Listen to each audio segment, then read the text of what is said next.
En 2025, tout bascule dans les plaines arides du Burkina Faso. Les pistes autrefois désertes voient revenir le bétail, les pompes d'irrigation, les marchés et des familles entières. Après la sécurisation progressive des couloirs, la réouverture des écoles et la distribution de kits d'élevage calculés, un mâle et 2 caprins, ou un taureau et une vache, assortis de fourrage, de vaccinations, de cliniques vétérinaires mobiles, d'accès aux coopératives et de filets sociaux comme le RSU, le PMPV et la RAMU. Pourquoi cela vous concerne quand Ibrahim Traoré mise sur l'autonomie? Car un retour durable change tout.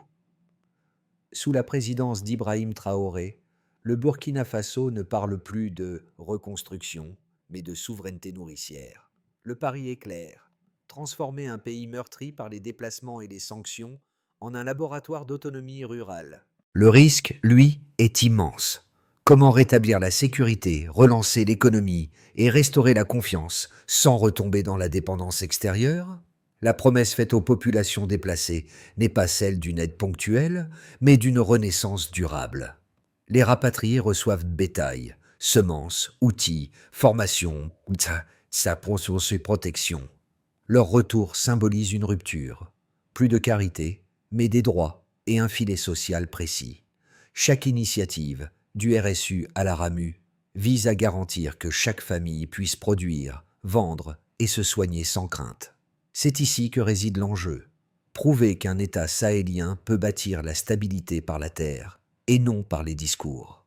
En un an, le Burkina Faso est passé de 2,1 millions de déplacés internes à des milliers de familles en phase de retour. Ce chiffre, autrefois synonyme d'effondrement, devient désormais le symbole d'une transition méthodique. Car derrière la statistique se cache une chaîne de causes et d'effets que le capitaine Ibrahim Traoré a cherché à inverser, étape après étape.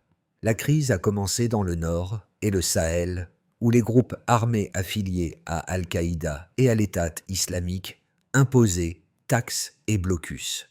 L'insécurité alimentaire y atteignait 59% des ménages, selon la Banque mondiale, un record continental.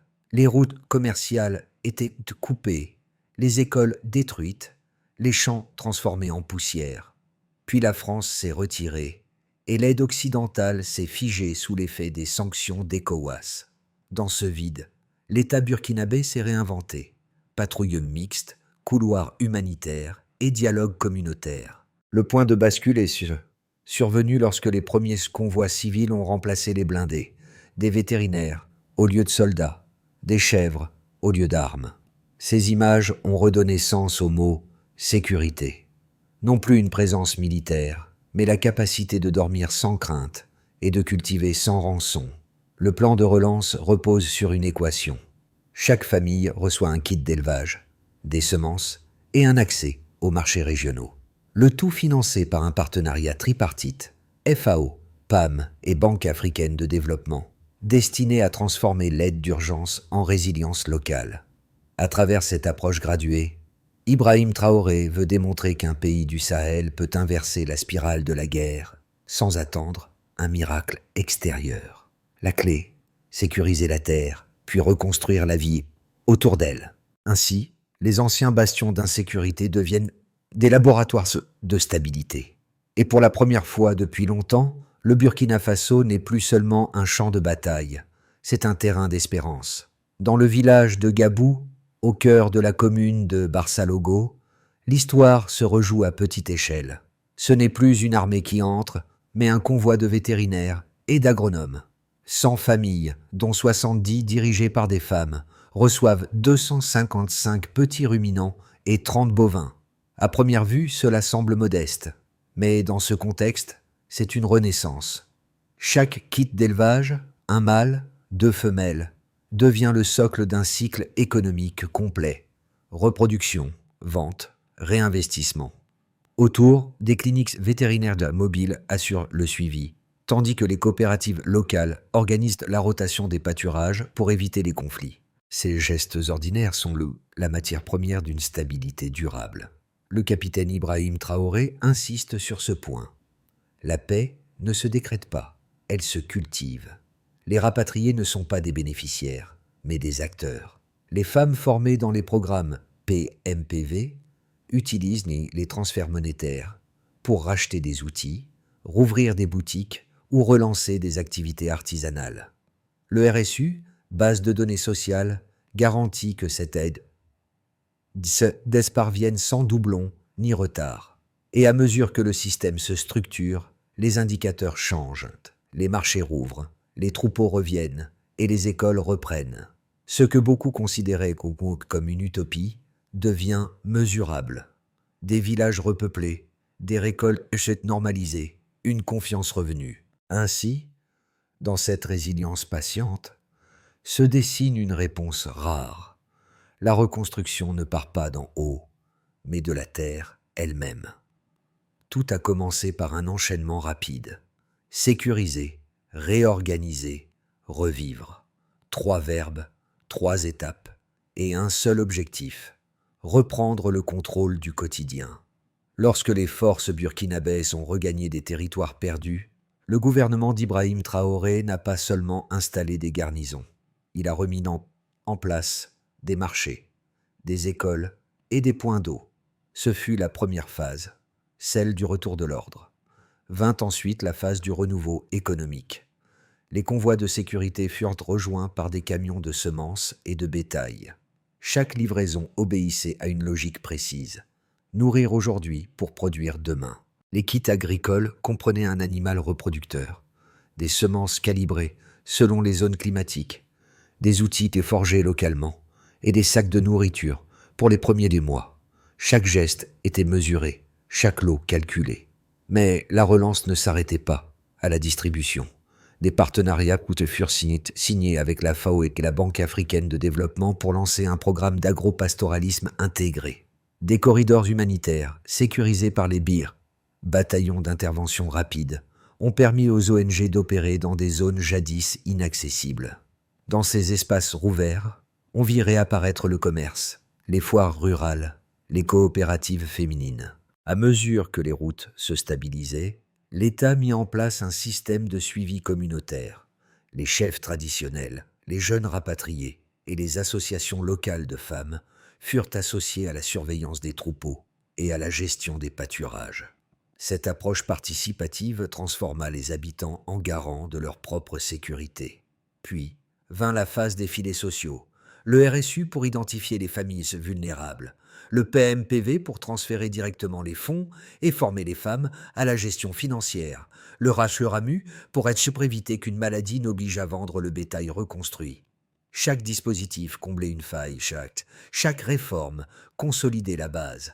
Le changement le plus visible resta pourtant psychologique. Dans les villages comme Barsalogo ou Tamasgo, les habitants cessèrent de fuir. Le crépitement des armes laissa place au bourdonnement des pompes et aux cris des marchés. On ne reconstruit pas avec des discours, répéta Ibrahim Traoré devant les communautés rurales. On reconstruit avec des graines, des abris et des lieux sûrs pour nos troupeaux. Ainsi, en moins d'1 an, le pays passa d'une logique de survie à une logique de production. Et dans cette inversion du temps, un message se fit entendre. La souveraineté ne s'impose pas, elle se cultive, un champ après l'autre. Le changement n'est pas qu'un récit, il se mesure. En 2023, 2,1 million de Burkinabés étaient déplacés internes. Fin 2025, le gouvernement enregistre une baisse de 22%, soit environ 150 000 personnes revenues dans leur village. On observe un glissement significatif, mais non miraculeux. Ibrahim Traoré le répète: on ne guérit pas en un jour ce qui a brûlé des années. Le deuxième indicateur concerne la sécurité alimentaire.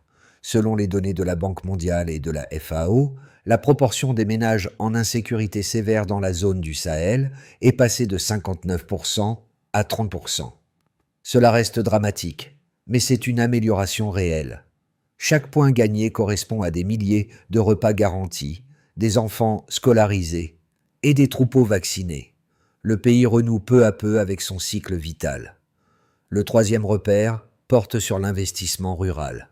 En 2025, 255 petits ruminants et 30 bovins ont été distribués à 100 familles pilotes à Barçalogo.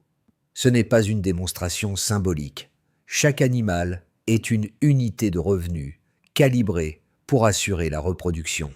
Dans les 6 mois, 68% des bénéficiaires ont signalé une naissance au sein du cheptel, créant un effet multiplicateur sur la sécurité alimentaire et la reconstitution des stocks. Les programmes sociaux amplifient ce redressement.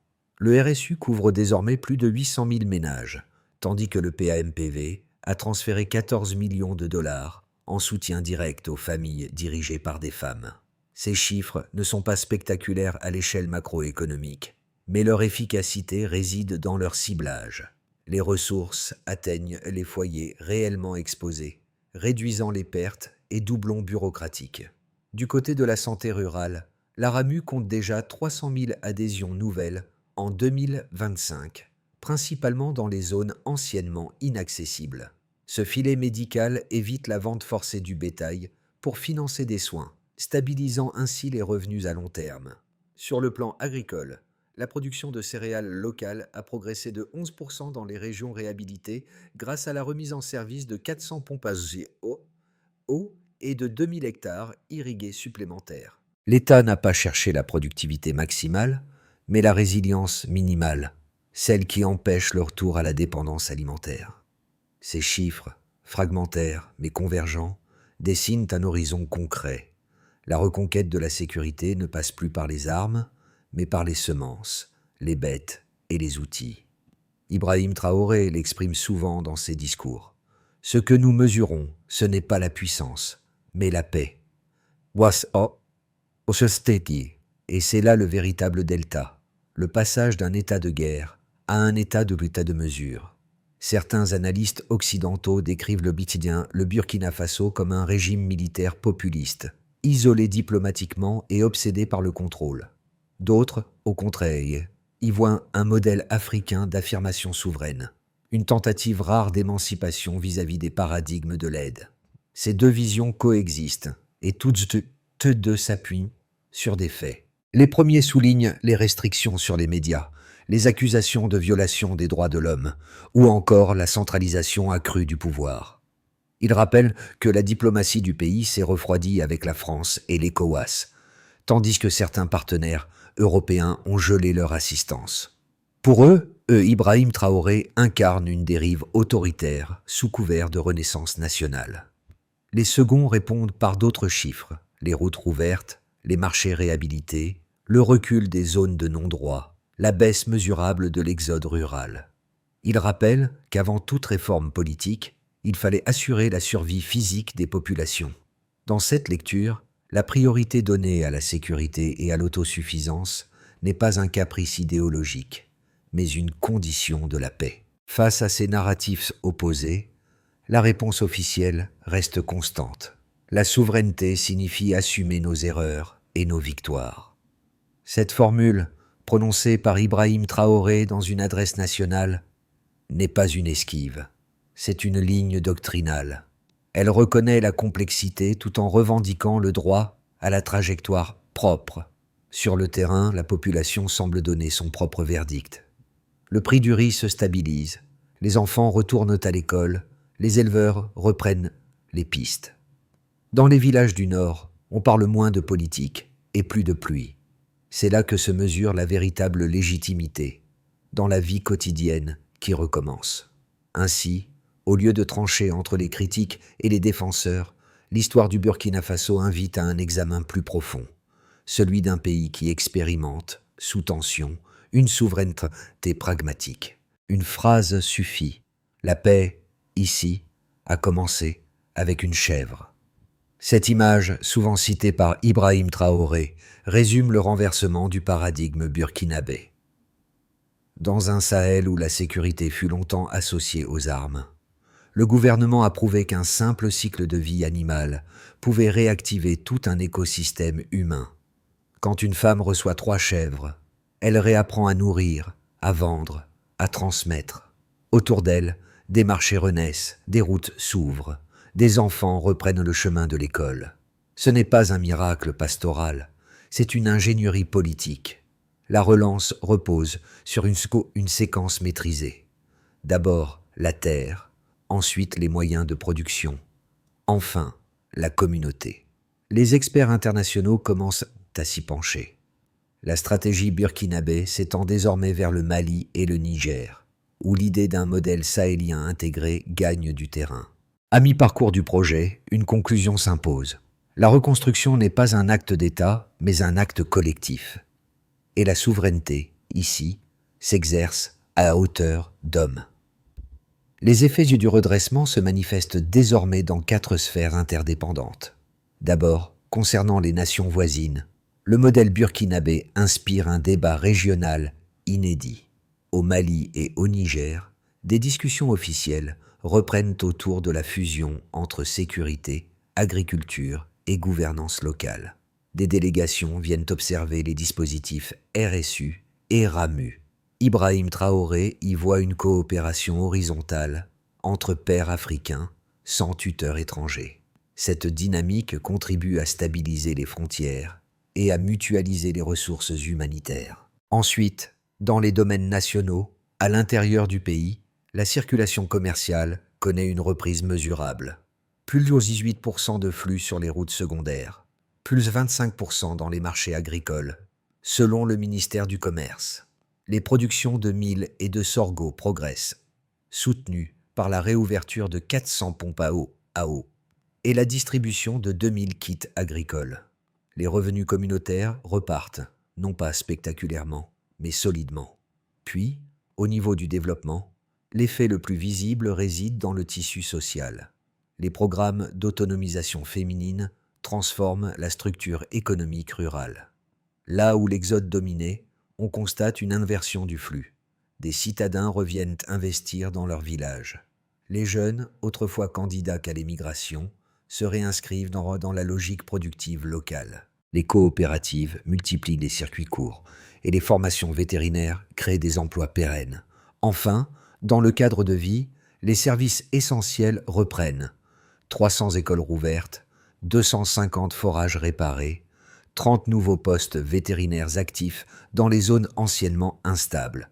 La criminalité rurale recule de 15% et la fréquentation des marchés augmente de 40%. Ces données, issues du ministère de l'Agriculture, ne traduisent pas seulement un progrès matériel. Elles signalent une confiance sociale retrouvée. À travers ces 4 niveaux, le pays démontre qu'il est possible de passer de la survie à la stabilité par la coordination des leviers, plutôt que par la dépendance. Et surtout, ce modèle n'efface pas les erreurs. Il les assume. Comme l'a affirmé Ibrahim Traoré lors d'une rencontre communautaire, la vraie victoire n'est pas militaire, elle est agricole. Ce principe, appliqué méthodiquement, fait aujourd'hui du Burkina Faso un laboratoire de souveraineté mesurable. Un pays qui, après la peur, a retrouvé le courage d'espérer. L'avenir du Burkina Faso se décline selon 3 trajectoires possibles. Dans le scénario de base, la stabilisation se poursuit au rythme actuel. Les rapatriements atteignent 1,5 million de personnes. Les filets sociaux se maintiennent et la croissance rurale s'établit autour de 3,5%. Les régions sécurisées deviennent autosuffisantes en nourriture de base. Ibrahim Traoré consolide les alliances régionales et garde le cap sur la sécurité intérieure. Dans ce scénario, le pays gagne du temps et c'est déjà une victoire. Dans le scénario optimiste, les réformes atteignent un seuil de maturité. Les programmes RSU et PAMPV se numérisent entièrement. Les coopératives agricoles deviennent autosuffisantes et l'intégration régionale avec le Mali et le Niger s'accélère. Les échanges de bétail et de denrées entre pays sahéliens réduisent la dépendance extérieure. Le Burkina Faso pourrait alors connaître une croissance rurale supérieure à 5%, consolidant une image de modèle sahélien endogène. Ce scénario suppose un équilibre politique et climatique stable, ambitieux mais possible. Dans le scénario critique, les tensions hydriques et les attaques sporadiques reprennent. Les infrastructures agricoles deviennent difficiles à entretenir et l'aide régionale s'essouffle. Dans ce cas, la régression serait rapide. retour de l'exode, inflation alimentaire et fragilité politique accrue. Ce scénario n'est pas à écarter, car la résilience sahélienne dépend d'une coordination constante. Entre ces trois chemins, la clé demeure dans la préparation mentale du pays. Savoir que chaque progrès reste fragile, mais reproductible. Ibrahim Traoré le formule simplement: nous n'avons pas besoin de chance, nous avons besoin de continuité. Et si la continuité devient la véritable richesse nationale, car au-delà des chiffres, c'est une philosophie qui se joue, celle d'un État qui fonde son avenir non sur l'aide, mais sur la régularité du travail. Le succès du redressement burkinabé ne se mesure pas seulement en pourcentage ou en hectares. Il se lie dans la vie de trois groupes: les retournés, les jeunes et les femmes. Pour les retournés, la première victoire est psychologique. Dormir sans entendre d'armes, revoir la fumée d'un foyer, sentir le bétail revenir au crépuscule, ces gestes simples marquent la fin d'un exil intérieur. Les villages repeuplés deviennent des symboles silencieux de paix vécue, non proclamée. Pour les jeunes, c'est la promesse d'un horizon. Les programmes de formation vétérinaire et d'irrigation recrutent des dizaines d'apprentis dans les zones rurales. Ces métiers, longtemps dévalorisés, retrouvent prestige et utilité. Certains diplômés refusent désormais les migrations vers les capitales, préférant bâtir une économie locale. Cette réinversion du désir est peut-être la plus grande victoire d'Ibrahim Traoré. Pour les femmes, enfin, le changement est structurel. Avec les fonds du PAMPV, elles deviennent entrepreneurs de leur propre subsistance. Élevage, transformation, commerce. Dans les marchés de Barçalogo ou de Titao, leurs coopératives fixent les prix, négocient avec les transporteurs et gèrent leurs bénéfices. C'est une révolution silencieuse, mais profonde, une souveraineté vécue à l'échelle domestique. Ce que le monde voit comme une reconstruction, le peuple le vit comme une réappropriation. Et c'est peut-être là le message central du Burkina Faso. La dignité précède le développement. Le gouvernement burkinabé, sous la direction d'Ibrahim Traoré, a structuré son redressement en 5 étapes claires, pensées pour durer au-delà du calendrier politique. D'abord, sécuriser la base. Avant toute distribution ou projet, les forces mixtes, armées, volontaires et autorités locales assurent la stabilité des zones reprises. Sans sécurité, aucune aide n'est durable. Ensuite, réancrer les populations. Les familles sont accompagnées dans leur retour avec des kits d'élevage, des semences et un suivi vétérinaire. Chaque village bénéficie d'une cartographie sociale via le RSU, garantissant la transparence et la coordination. Puis, renforcer les moyens de subsistance. Les programmes RSU et PAMPV sont liés aux formations agricoles, à la gestion coopérative et à la santé rurale par la RAMU. L'objectif: faire circuler les revenus à l'intérieur du pays au lieu de dépendre de l'aide extérieure. Après cela, industrialiser à petite échelle. La Banque africaine de développement finance des abattoirs, des unités de transformation du lait et de la viande, et des entrepôts frigorifiques. Ces infrastructures locales créent des chaînes de valeur autonomes. Enfin, évaluer et ajuster. Chaque trimestre, un comité interministériel publie des indicateurs de terrain: nombre de foyers réinstallés, progression des marchés, taux d'inscription scolaire. Cette culture de la mesure est nouvelle. Elle transforme la gouvernance en outil de redevabilité. Ainsi se dessine une feuille de route qui n'est ni utopique ni technocratique. Un plan où chaque étape prépare la suivante. Et si cette méthode tient, le Burkina Faso pourrait devenir la première nation sahélienne à reconstruire la paix à partir de la production. Dans le silence des pâturages restaurés, un bruit discret domine, celui du bétail qui rentre au crépuscule. C'est le même son qui, il y a 2 ans, avait disparu des vallées désertées. Aujourd'hui, il marque le retour du rythme de la vie. Près d'un puits reconstruit, une femme de Tamasgo s'arrête, observe ses chèvres et murmure: « Nous sommes revenus. » Cette phrase, simple et sans emphase, résume la promesse tenue.